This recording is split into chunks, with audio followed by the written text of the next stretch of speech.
Salutations la famille, salutations à ceux qui sont de passage.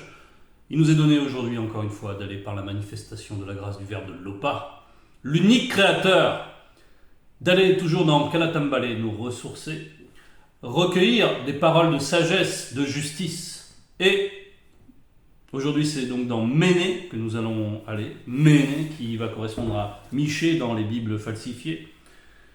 Le passage de Méné est titré « Mise en accusation ». Mise en accusation. Et Méné, ça signifie comparaître. Méné était un mutopeda mundi. Quand il était dans le visible, il l'est toujours, car il vit, il fait partie des vivants. Mais il avait cette fonction.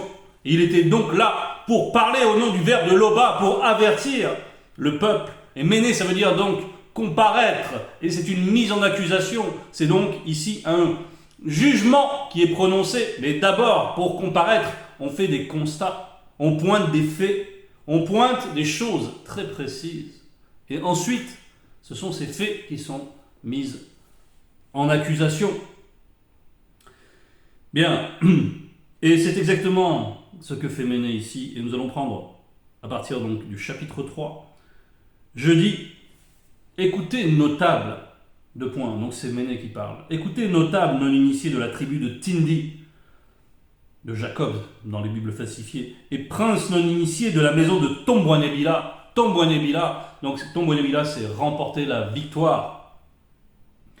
Et Tombouanébila, c'est Israël, ceux qui se prétendent aujourd'hui être Israël. Mais Israël, nous savons que c'est Ouassé, nous savons que c'est le peuple noir, la race originelle, d'où descend le premier homme, tous descendus du premier homme, qui est Moto.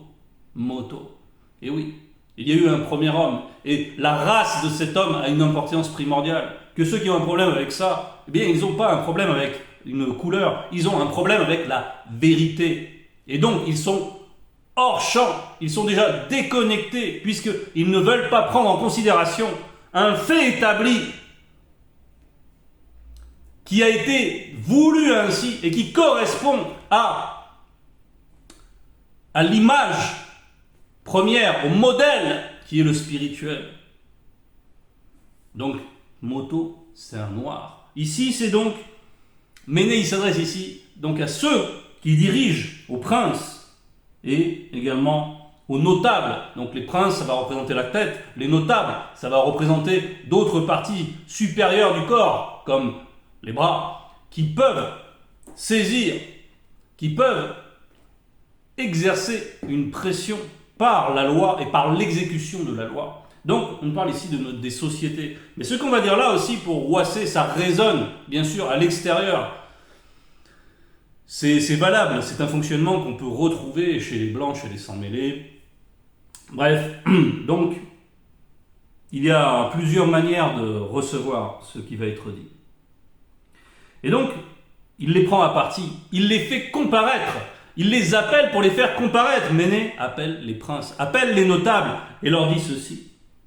Il leur rappelle aussi leurs origines, en leur rappelant d'où ils sont issus de cette race originelle. C'est pour ça qu'on a évoqué Moto, c'est pour ça qu'on évoque aussi Jacob, qu'on évoque qui ils sont, on les ramène vers cette identité, vous êtes héritiers de tout cela, et voilà ce qui est dit, n'est-ce pas à vous de connaître la justice, puisque vous êtes les descendants, puisque vous êtes les tenanciers de cet héritage, c'est à vous de connaître votre origine spirituelle, la noblesse, et ainsi, si on dit que quelqu'un a de la noblesse, tel un prince, c'est parce que ce qui est conjoint au statut de prince, normalement, c'est cette noblesse, mais la noblesse au sens spirituel, au sens de l'homme intérieur, au sens de la moralité, bien sûr, premièrement, et de la spiritualité, puisque ce sont ici des noirs. Donc là, c'est pas n'importe quelle noblesse qui est prise à partie par Méné. N'est-ce pas à vous de connaître la justice? Donc il commence par les remettre en question. Et il leur fait comprendre, mais si ce n'est à vous, à qui d'autre? Si ce n'est à vous, c'est à qui va incomber la vocation de faire respecter ce qui est juste, de faire valoir ce qui est juste. Verset 2. Vous haïssez le bien et vous aimez le mal. Vous trompez les plus faibles. Là, bon, vous haïssez le bien et vous aimez le mal. Tout de suite, donc par rapport à la justice, il les interroge, il les amène dans cette intériorité, il les ramène vers l'homme intérieur, et ensuite, il leur dit comment vous êtes disposés, comment moi je vous vois en tant que prophète, comment vous êtes disposés, votre intériorité, vous êtes tourné vers le mal, vous aimez le mal et vous haïssez le bien. Donc ils ont renversé l'ordre établi premièrement par le spirituel. Et simplement, ils continuent à jouir de privilèges du fait de leur statut. Mais ils sont dépouillés de la noblesse véritable qui est spirituelle. Vous haïssez le bien et vous aimez le mal. Vous trompez les plus faibles. On voit la notion de tromper qui est très importante. Les plus faibles. C'est-à-dire qu'ils profitent donc de leur statut pour oppresser ceux qui n'ont pas le même statut, ceux qui sont de simples gens, ceux qu'on appelle les simples gens, qui travaillent pour nourrir leur famille simplement, du mieux qu'ils peuvent, bon bref. Mais là, on nous parle des plus faibles. Et on va prendre, pour traiter de ce verset, on va prendre Bialabamounia, donc c'est Proverbe 8, 13, Proverbe 8, 13, qui nous dit la crainte du respect qui est due à Tété, donc Tété c'est notre père, c'est Loba. La crainte du respect qui est due à Tété, c'est la haine de l'antivérité. Donc, la crainte du respect qui est due à Tété, c'est-à-dire toute l'initiation de la sagesse, la complétude de l'initiation de la sagesse, c'est donc la crainte du respect qui est due à Tété, et c'est donc la haine de l'antivérité. C'est synonyme. C'est haïr l'antivérité. Et donc, c'est haïr le mensonge. Mais pas seulement l'antivérité, ça comprend le mensonge, mais c'est une notion plus large. On ne va pas trop rentrer dans les subtilités. Mais, par exemple, ça peut être des expressions qui sont déconnectées des réalités spirituelles, comme ces expressions quand les gens disent j'ai la chair de poule. Non, c'est pas la chair, c'est la peau. Si tu observes, tu vois que ce que tu dis, c'est n'importe quoi, et c'est de l'antivérité. Donc, on voit que l'antivérité, c'est une notion plus large. C'était une parenthèse. Mais là, ce qui nous intéresse, c'est que donc, la crainte du respect, c'est la haine de l'antivérité. Eux, ils sont dans l'amour du mensonge, puisqu'ils aiment tromper les faibles. C'est ce que nous dit Méné. Vous trompez les plus faibles. Donc, ils profitent de leur statut, ils exploitent la masse, ils sont là pour les tondre, pour les dépouiller de leurs biens, et puis ils s'auréolent de leur statut pour dire non mais nous voilà on est à part. Donc mais ainsi ils sont disposés, voilà, ils n'ont plus rien à voir en fait avec la vérité, ils ont pris le parti de l'antivérité, ils ont fait alliance avec l'antivérité et voilà ce qui en découle. Alors ils crieront vers Mutatedi. Donc Mutatedi, c'est l'entité qui guide et qui intronise les initiés, et là on parle des plus faibles. Alors ils crieront vers Mutatedi, mais Mutatedi ne leur répondra pas. Il leur cachera sa face en ce temps-là. En ce temps-là, donc il n'y aura pas de compassion du spirituel, parce qu'ils ont fait des mauvaises actions. Et on voit que ce qui a contaminé la tête, bien sûr, se répercute dans l'ensemble du corps. C'est-à-dire que les mauvaises actions, la mauvaise disposition des princes, les princes qui n'ont pas l'intelligence spirituelle, qui pour eux ont fusionné avec la ruse, qui vraiment, pour eux l'intelligence c'est savoir duper justement, c'est savoir tromper, c'est abuser les gens, les escroquer. Ça c'est l'intelligence, ils voient en cela un raffinement que les pauvres gens n'ont pas, et que en fait ils s'enorgueillissent de cette capacité de tromper les gens, et pour eux c'est ce qui fait leur valeur. C'est aussi ce qui fait leur jouissance. Ils aiment arriver à tromper les gens. Ils ont vraiment une jouissance à cela. Parce que ça les fait se sentir intelligents, justement. Mais on est déconnecté de l'intelligence spirituelle lorsqu'on est ainsi. On est perdu. On a le cœur rempli de ruses. Et donc, on voit que ici, ces agissements de ceux qui dirigent ont impacté également les petites gens. Et eux aussi, à leur tour, ils ont imité des usages mauvais. Ils ont accepté d'agir selon l'injustice. Ce procédé, Moulangwedi l'évoque. Donc Moulangwedi, c'est Mommon. c'est Salomon dans les Bibles falsifiées, Moulin 8.11, parce qu'une sentence contre les mauvaises actions ne s'exécute pas promptement, le cœur des hommes se remplit en eux du désir de faire le mal. Donc on voit que lorsque les gens ils observent les actions, les mauvaises actions des hommes, comme on en voit partout en longueur de journée dans les médias, mais aussi dans les rues de chez nous, et ça c'est valable partout, eh bien on voit que les méchants ne sont pas châtiés, que les violeurs sont relâchés, que c'est du n'importe quoi, que la justice n'est pas rendue, qu'il y a de la corruption à tous les étages, eh bien les gens, les petites gens finissent par se dire mais moi pourquoi je devrais être vertueux, pourquoi je devrais travailler très durement pour à peine gagner ma vie, et tout ça pourquoi je devrais être vertueux puisque toute la société fonctionne comme ça. Et donc ces gens finissent par accepter l'injustice et ils trichent à leur petit niveau, ils volent à leur petit niveau, ils commettent des méfaits, ils mentent à leur prochain, ils commencent à devenir eux-mêmes emplis de cette même ruse qui les invite à toutes sortes de n'importe quoi, à tromper leur prochain à leur tour, à médire, à faire du congossa, bref. Ils ont eux aussi accepté le mal, ils ont eux aussi appris à aimer le mal. Et c'est pour ça que Mutateli, ici, leur retire complètement la protection et ne répondra pas à leurs appels. Verset 4. Ainsi parle Mutateli sur les prophètes qui égarent les non-initiés du peuple. Et là, maintenant, on se tourne vers une autre catégorie de personnes. Parce que là, on se tourne vers les religieux, pas vers les fausses spiritualités et leurs représentants. Et on se tourne vers eux parce que ces notables, ceux qui ont le pouvoir temporel, ces princes, ces notables, eux, ils ont besoin d'une caution. Et c'est les religieux qui viennent leur apporter cette caution, qui viennent leur assurer qui viennent témoigner devant le peuple qu'il faut respecter cet ordre établi.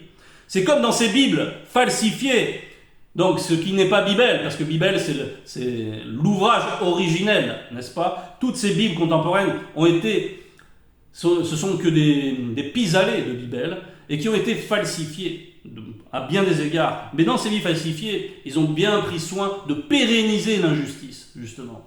Et qu'est-ce qui est demandé? C'est Paul de Tarse qui recommande de respecter les autorités et qui dit que toutes les autorités établies l'ont été par leur créateur, ceux qu'ils prétendent être leur créateur, leur Jéhovah.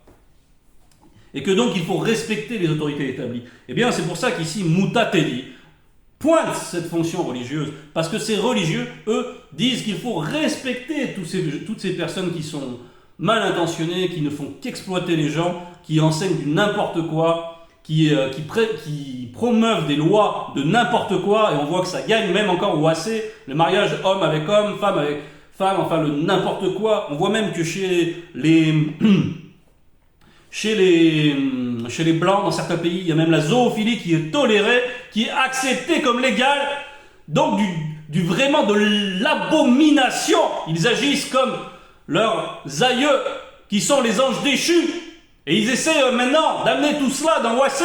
Et il faut se réveiller. Ce n'est pas acceptable. Donc, il faut se rappeler, toi, peuple noir, de la dignité à laquelle tu es.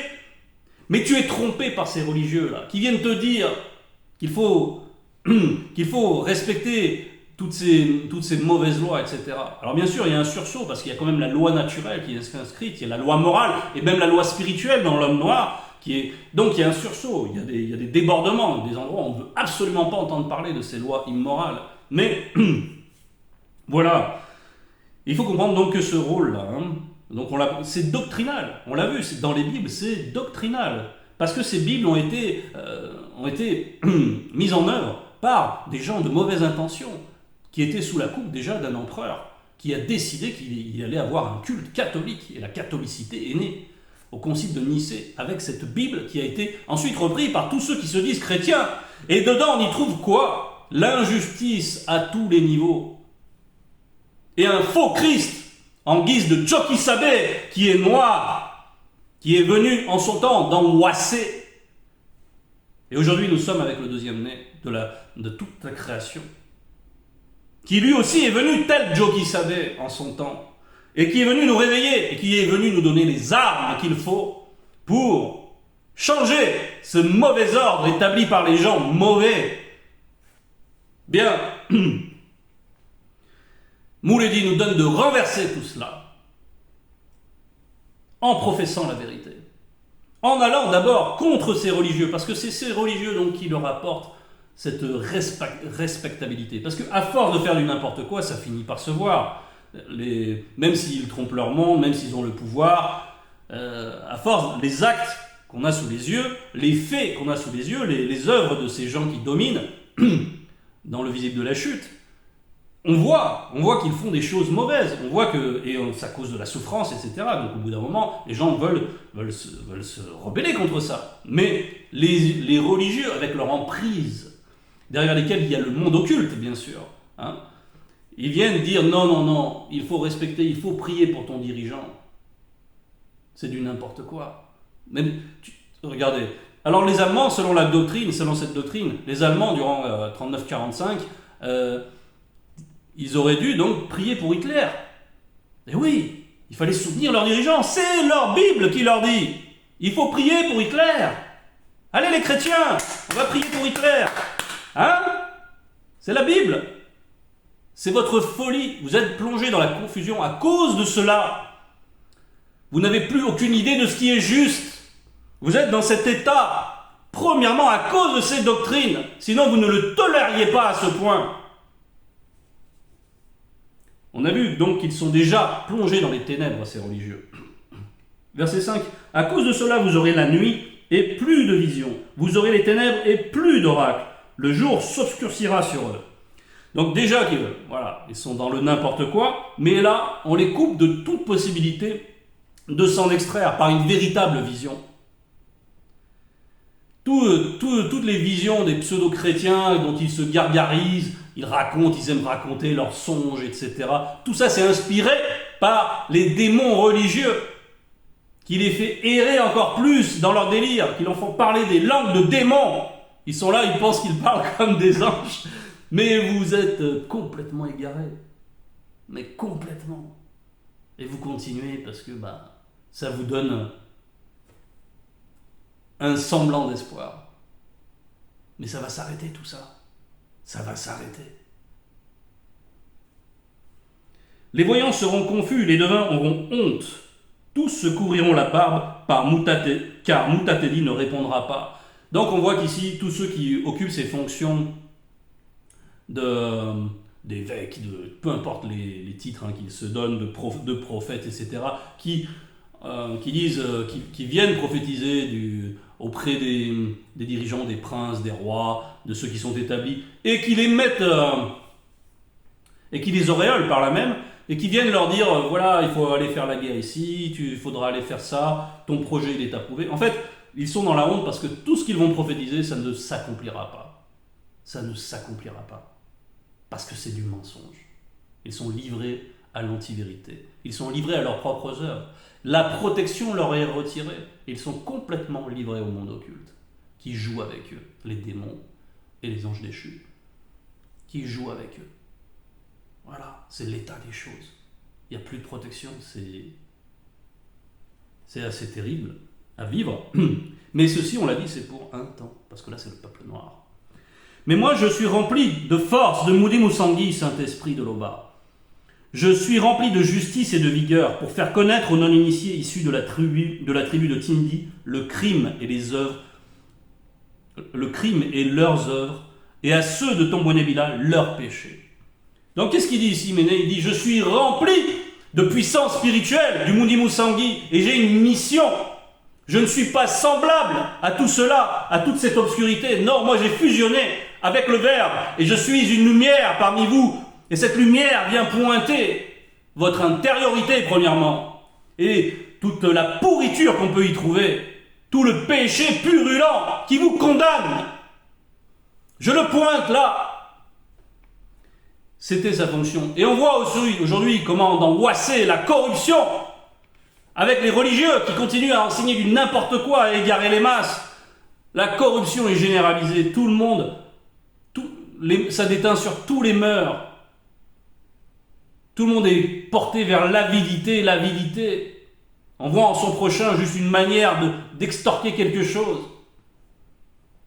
Par le mensonge, par la duperie.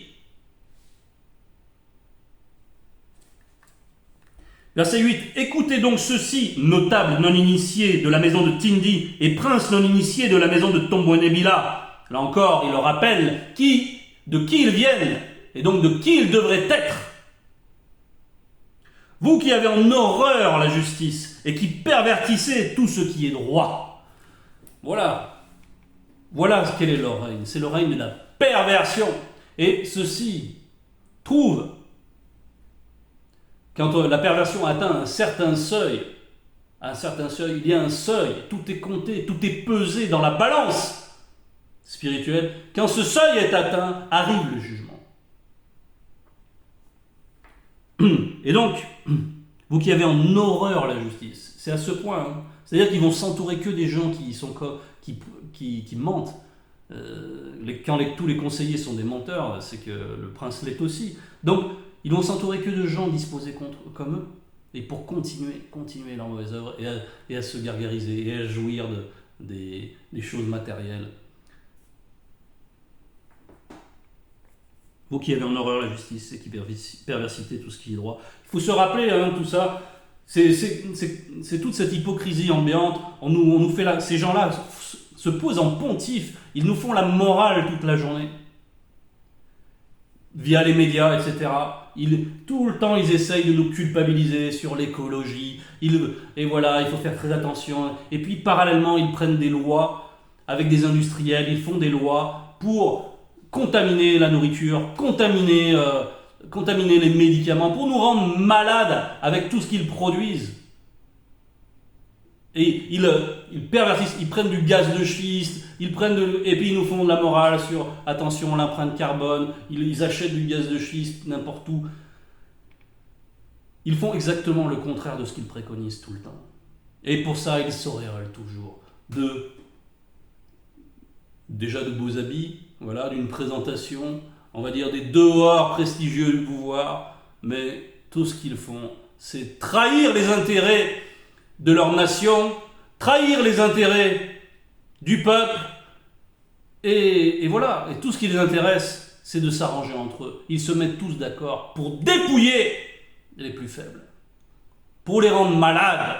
Parce que même rendre malade quelqu'un, après c'est tout un système avec la sécurité sociale, on vend des médicaments qui sont remboursés, en fait on ruine l'État, et les industriels se gavent, et les gens sont encore plus malades, et ils n'ont plus aucun discernement, tellement les médias les contaminent mentalement.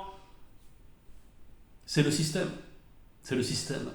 Mais au milieu de cela, il y a la grâce manifestée. Au milieu de ces ténèbres, il y a la grâce manifestée, il y a la lumière véritable. Et nous sommes là, frères et sœurs, en tant que lumière véritable. Acceptons-le. Ayons conscience de cela. Nous sommes dissemblables de cela, de tout ce marasme. Nous n'avons rien à voir. Nous en décrochons et se gardons bien de ces souillures. Donc, Méné prend à témoin d'abord la tête, ceux qui sont responsables. Vous qui bâtissez Ouassé avec le sang, et Longanapi avec l'iniquité. Longanapi, c'est Jérusalem. Ouassé, c'est le continent, c'est l'Afrique. Bien. Vous tous là, dirigeants, Méné vous pointe. Tous ceux qui acceptaient l'ignominie, qui acceptaient les délires franc-maçonniques pour faire du n'importe quoi, pour être complètement soumis à des intérêts étrangers, pour ne pas vous occuper véritablement de votre nation, de l'autonomie de votre nation, du bien-être de votre peuple, ne serait-ce que du point de vue de la loi morale. Revenez à des fondements évidents. Revenez à la justice véritable. Faites quelque chose, véritablement, marquez le monde, marquez votre pays de votre règne, un règne de bienfaisance, et acceptez la vérité, car le deuxième né de la création est là.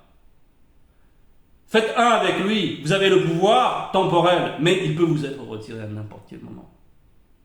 Car le grand ordre des choses est bien au-delà des machinations du monde occulte, de tout ça.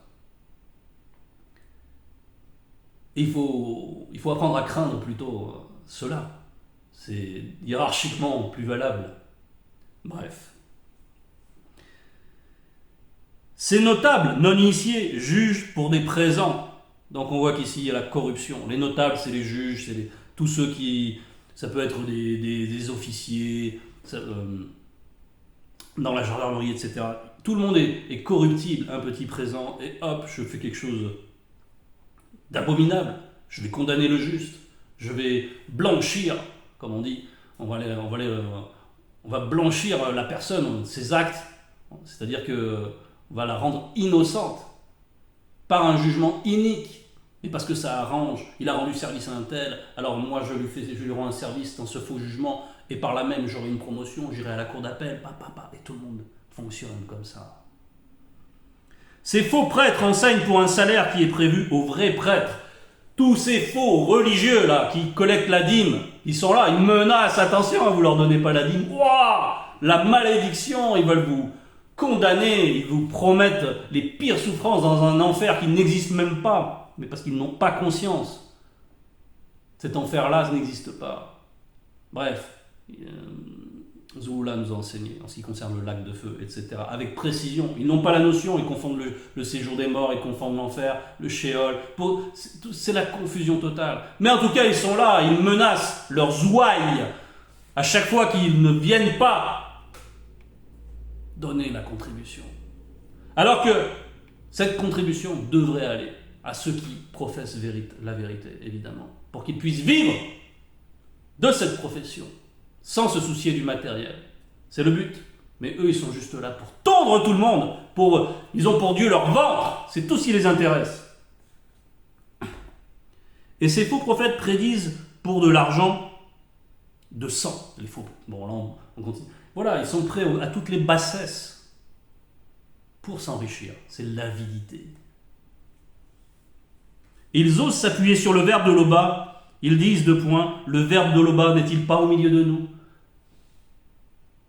Le malheur ne nous atteindra pas. Même s'ils ne se revendiquent pas forcément de Loba, ils se revendiquent de leur Jéhovah, ils ont la même disposition. Ils se présentent comme des gens bénis qui agissent bien, etc. Et ils sont dans cette tiédeur, et les gens qui croient à tout cela, ils aiment cette tiédeur, ils y trouvent quelque chose qui les exalte, ils sont dans le sensationnisme, ils n'examinent rien, ils n'ont pas le discernement, ils ne s'intéressent pas si c'est vrai, si c'est pas vrai, c'est juste que c'est là. Alors je dis, voilà, ça me rassure, ça me fait du bien. Hein. Disons, ils ont ces impressions, ils ont ces sensations, ils sont dans le sensationnisme, ils sont dans le mensonge, ils sont trompés. Et eux-mêmes ensuite, ils sont contaminés et deviennent comme eux, comme ceux qui les enseignent évidemment, puisque c'est une mauvaise semence et ça les transforme. Et ils deviennent ensuite, à leur tour, encore plus mauvais que lorsqu'ils n'étaient pas dans ces mouvements. Et donc on voit qu'ils ont cette audace de se revendiquer du spirituel, de se revendiquer de la justice divine. Quelle est la fin de ces choses?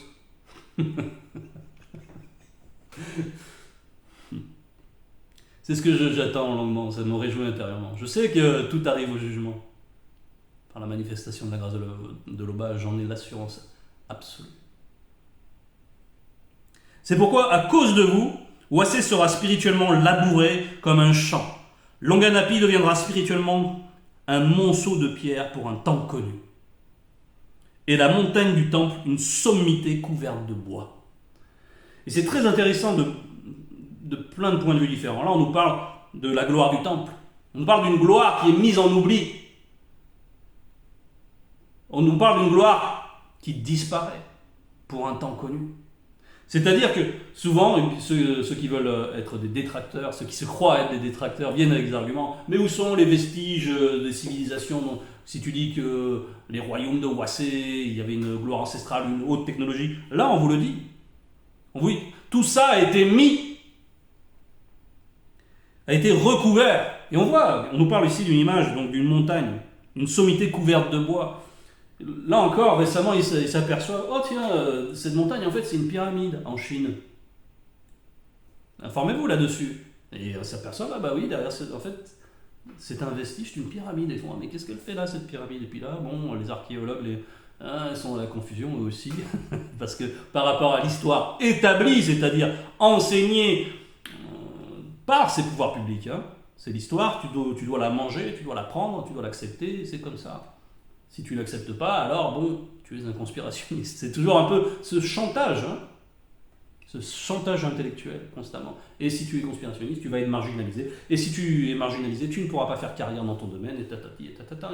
Et tout ça, on a conscience de ses conséquences. Donc on voit. Mais on voit qu'en tout cas, il y a eu une gloire. Il y a une gloire qui a été invisibilisée, qui a été plongée momentanément dans l'oubli, n'est-ce pas? Et donc, tout ce qui est bâti, là, toutes ces constructions, comme on en voit ailleurs, hein, on voit ces mêmes phénomènes, hein, là on parle de Ouassé précisément, et vous prenez le même processus, par exemple, tout le monde vénère cette cité Dubaï, voilà.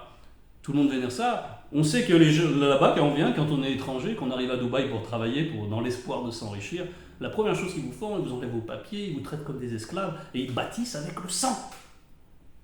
Ils bâtissent avec des esclaves. C'est toujours ça, la force de travail de l'esclavage. C'est pour ça que toutes les doctrines falsifiées, elles promeuvent l'esclavage. Ça arrange trop les dirigeants. Et on voit cette symbiose entre donc, les religieux et les dirigeants pour exploiter les gens. C'est à ça qu'on reconnaît véritablement que ces doctrines sont mauvaises. Sont mauvaises. Il faut en sortir et aller vers la sainte doctrine. Nous qui en sommes, frères et sœurs, il faut aussi que nous ayons conscience de comment nous sommes disposés par l'enseignement, par le travail du Verbe en nous, et comment nous éclairons autour de nous, comment nous sommes dissemblables de cette obscurité, de ces ténèbres, du péché que tout le monde accepte. Et nous sommes vraiment à part. Et nous avons vraiment un impact. Connaissons-nous selon le Verbe. Car nous sommes comme Ménée, remplis de justice et de vigueur pour annoncer la vérité. Et pour rebâtir. Parce que ce temps connu maintenant, il est passé. Parce que le deuxième né de la création est là. Et c'est une impulsion, encore. Et c'est un retentissement. Et c'est un réveil. Il faut promouvoir cette bonne nouvelle, frères et sœurs, avec cette assurance. Toute gloire à l'Oba.